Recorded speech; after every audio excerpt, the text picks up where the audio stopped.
On a l'impression de revivre une histoire avec un grand H, une histoire coloniale.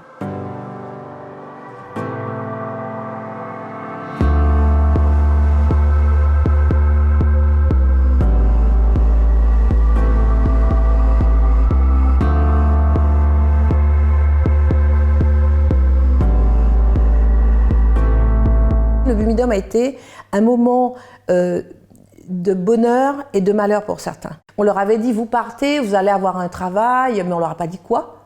Vous allez travailler dans l'administration française, dans les institutions françaises, dans tout ce qui est fonction publique. Donc ils ont eu cette attente-là. Donc pour plein de femmes, c'était formidable, je vais être institutrice, je vais travailler en tant que secrétaire. Pour les hommes, c'était je vais être dans une administration. Donc il y avait vraiment des attentes. Il y a eu des réussites, des échecs. On ne peut pas parler de façon manichéenne, donc il faut toujours montrer les deux versants des choses.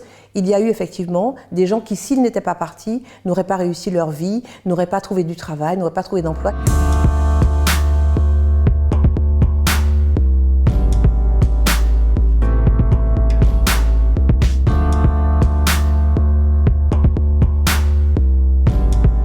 Des gens qui partaient et ne savaient pas du tout ce qui les attendait de l'autre côté et ne savaient pas si un jour ils allaient retrouver la famille. Donc il y a eu des histoires déchirantes, il y a eu des histoires réussies, mais il y a eu beaucoup de moments très douloureux. Le problème qu'il y avait, c'est qu'ils avaient un aller pas de retour.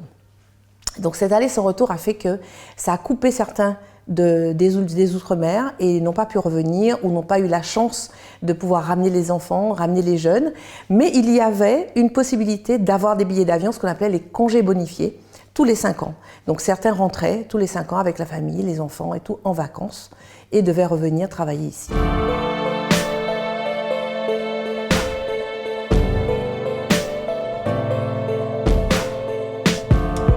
Il y a surtout eu beaucoup de moments de honte. Les gens n'arrivaient pas à en parler parce qu'ils avaient l'impression que parler du Bumidum, c'était dire « je suis venu alors que j'étais misérable » ou « miséreux ». Donc il y a une fierté qui a fait que la parole ne s'est pas libérée à ce moment-là et pendant des années, il y a eu vraiment une espèce de fermeture des gens à parler du Bumidum.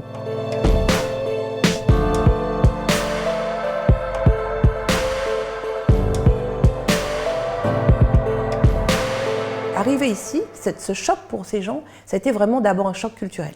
C'est de se dire, tiens, j'arrive en métropole, je vais être considérée comme quelqu'un de lambda, et puis non. Ils n'étaient pas des Français à part entière, ils étaient des Français entièrement à part, comme dirait Césaire.